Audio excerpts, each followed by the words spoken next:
무슨 색깔들 좋아하세요? 각자 좋아하는 색깔들이 있으시죠?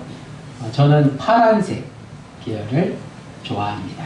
짙은 파란색도 좋고 또 하늘색, 초록색도 좋습니다.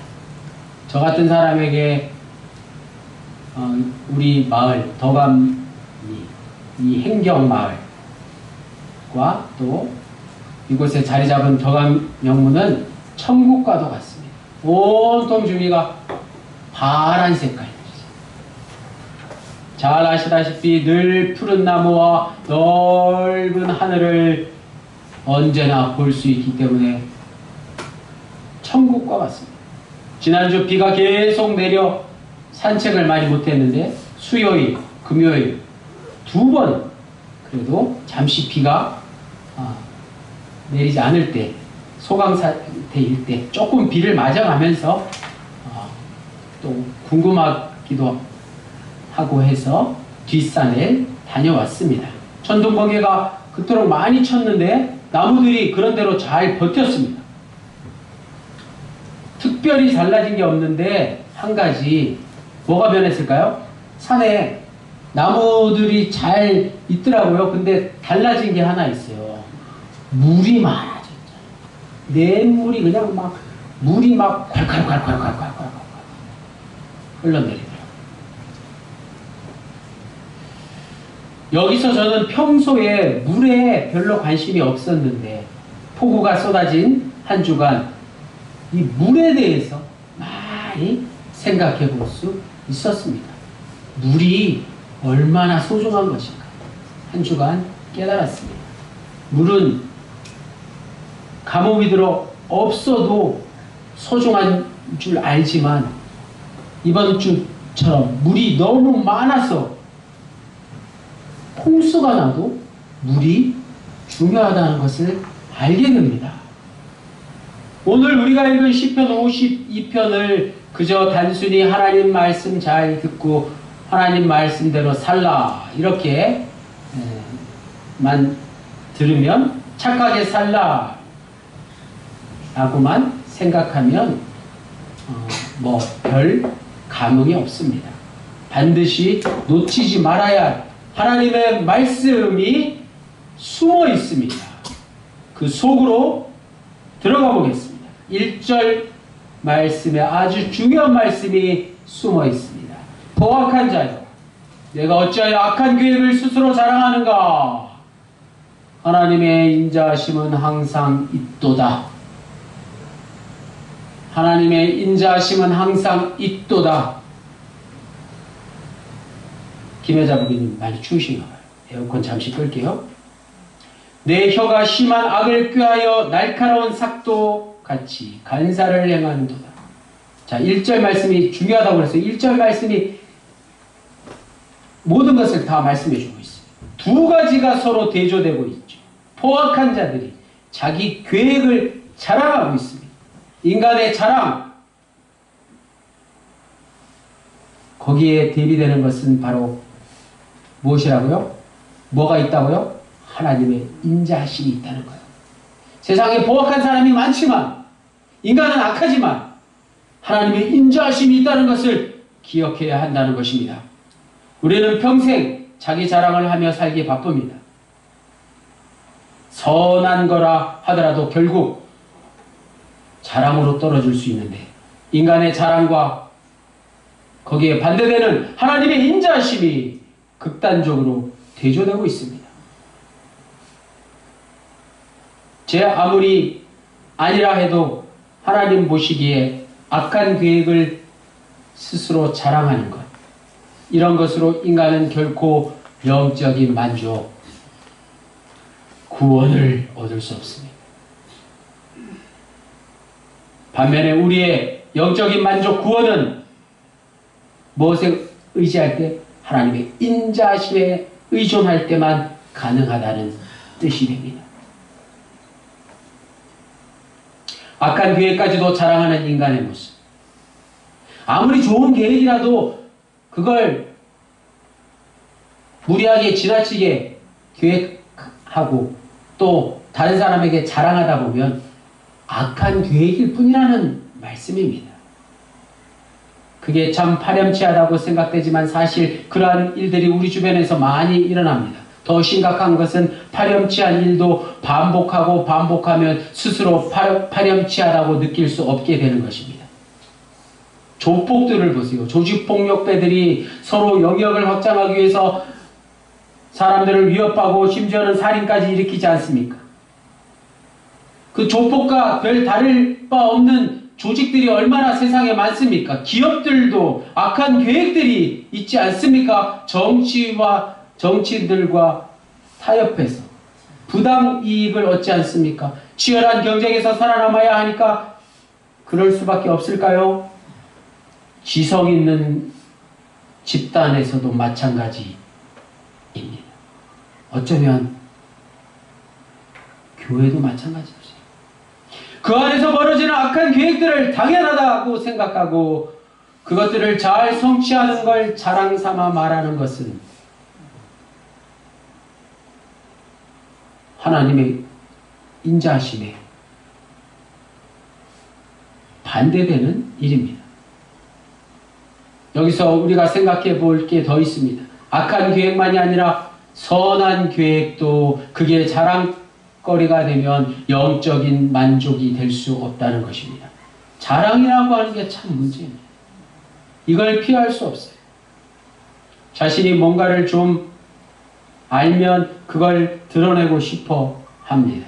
사람에 따라 물론 차이가 있긴 하지만 그렇지 않고 겸손한 이가 간혹 있긴 하지만 궁극적 차원에서 결국 자랑한다고 하는 점에서 다를 바 없습니다. 좀 더 노골적으로 그렇게 자랑하는 사람이 있고 좀 더 점잖게 교양 있게 자랑하는 차이 정도만 있을 뿐입니다. 자랑이라고 하는 건 결코 우리의 영적인 만족을 허락하지 않는다는 것입니다. 왜 그럴까요? 인간의 자랑이 결코 영적인 만족이 되지 않는 사실을 짚으면서 오늘 시편 기자는 다윗으로 되어 있는데 시작과 함께 매우 중요한 사실을 우리에게 확실히 이야기해 주고 있습니다. 그게 바로 하나님의 인자하심입니다.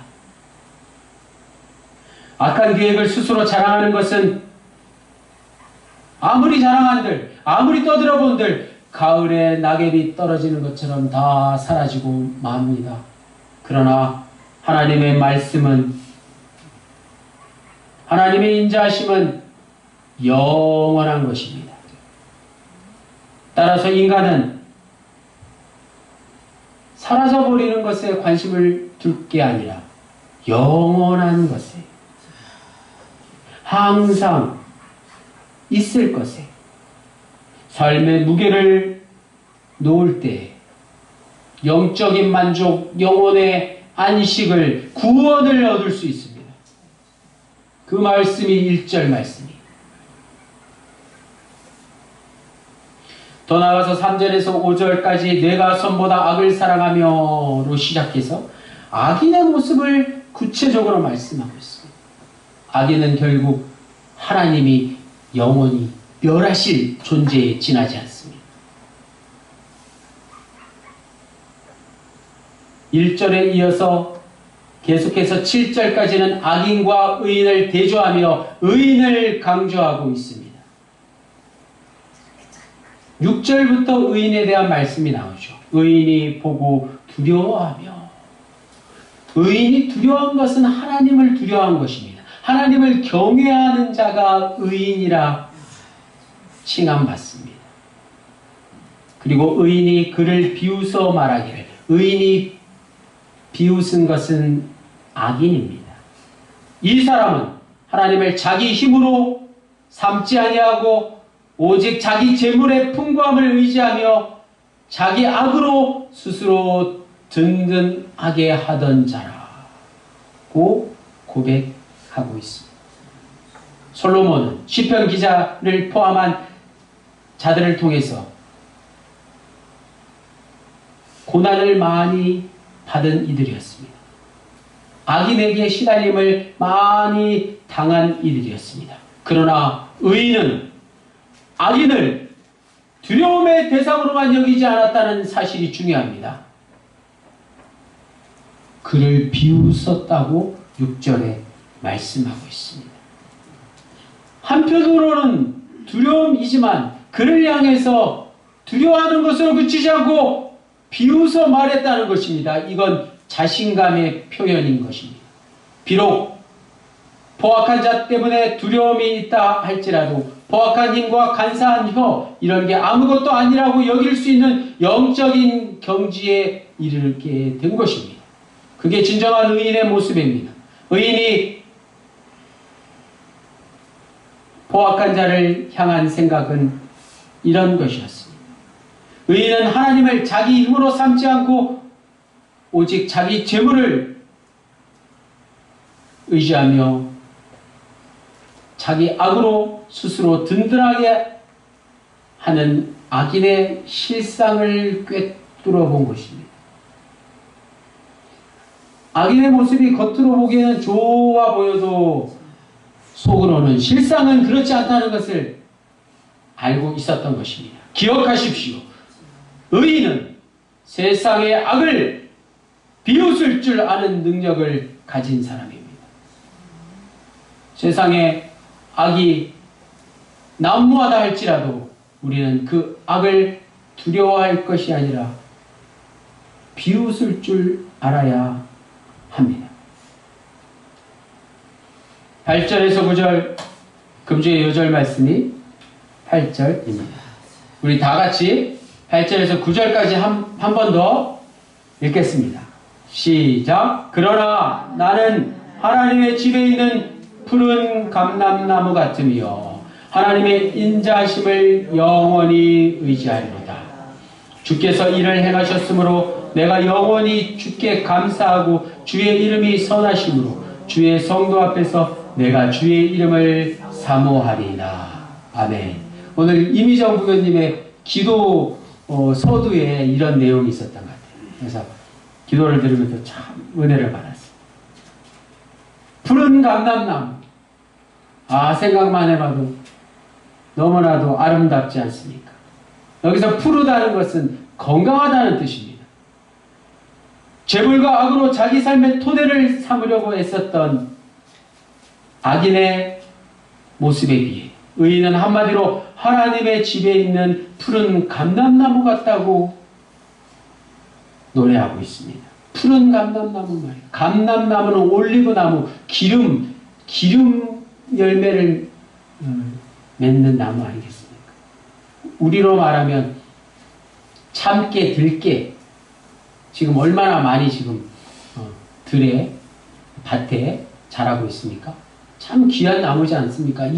이 뙤약볕에 이 무더위에 저 참깨, 들깨가 익어가고 사람에게 이로운 그 기름을 제공해주는 나무들이 있다는 거예요. 그게 저기 이스라엘에는 감람나무, 올리브나무, 올리브나무가 우리나라의 참깨, 들깨처럼 많이 있어요. 얼마나 사람을 이롭게 하는 나무입니까? 중요한 것은 푸른 감람나무는 그저 겉모양이 다가 아닙니다. 겉모양은 오히려 반대일 수 있습니다. 실제로 이스라엘에 가서 보면 감람나무가 초라하기 그지 없습니다. 우리 참깨, 들깨가 그리 보기 좋고 나무가 식물이 크고 그렇진 않잖아요. 금방 말라 죽을 것 같은데 거기서 기름이 나오지 않습니다. 겉모양은 오히려 반대일 수 있습니다. 더 큰 집과 더 권력 지향적이고 사람들이 많이 모이는 데 사는 자는 간사한 혀를 놀리는데 사람들 보기에 대단해 보일 수 있습니다. 반대로 의인들은 작은 집에 살고 가난할지 모르고 또 외로울 수도 있습니다. 억울한 일을 많이 당하는 사람일 수 있습니다. 그러니 푸른 감람나무와 같은 상태는 무엇을 뜻하느냐? 전혀 다른 생각을 하는 자의 모습입니다. 전혀 다른 영적인 상태를 가진 자의 모습입니다. 푸른 감람나무와 같은 이는 영적으로 건강한 사람을 뜻합니다. 푸른 감람나무와 같은 이는 생명의 힘이 풍부한 사람이라는 뜻입니다. 그래서 8절 후반부에 1절에서 중요하다고 한 그 말씀이 그대로 반복되고 있습니다. 하나님의 인자하심을 영원히 의지하라. 1절 후반부에 뭐라고 했죠? 하나님의 인자하심은 항상 있다. 이 말씀과 같은 뜻입니다. 강조하는 말씀입니다. 1절에서 언급한 자기 자랑, 물질, 권력 이런 것들은 휙 날아가고 사라져버리지만 하나님의 인자하심은 항상 있다는 그 중요한 말씀, 1절 말씀을 거듭 강조하고 있습니다. 8절에 하나님의 인자하심을 영원히 의지하리로다 라는 말씀 말입니다. 하나님의 인자하심은 영원히 항상 있는 거니까 우리가 끝까지 붙들어야 하는 것입니다. 끝까지 의지할 수 있는 것입니다. 하나님의 인자하심을 의지할 때만이 의인은 푸른 감람나무처럼 건강하게 지낼 수 있습니다. 영찬이 영희가 딱 때 맞춰서 들어왔어요. 지난주 목요일이 우리 아들 영찬이가 이 세상에 태어난 지 11번째 되는 날이었습니다. 참 의미가 있더라고요. 아비 된 자에게는. 아이들이 이제 내년 만 12세가 되면 새로운 권한들이 주어지거든요. 만 12세는 영화나 드라마, 또 12세 관람가가 되고, 또 여행이나 입장료도 12세가 되면 그 기준이 달라지는 거예요. 그래서 어떻게 보면 청소년에 들어가는 나이가 만 12세예요. 그러면 영찬이가 올해 이제 11살은 이제 마지막 어린이 시절을 보내는 거죠. 그래서 다른 선물보다 손편지를 써서 종이 비행기를 접어 영찬이에게 날려보냈어요. 그때 영찬이가 그걸 읽어보고 휙 어디다 던져놓더라고요. 그래서 제가 잘 갖고 있습니다.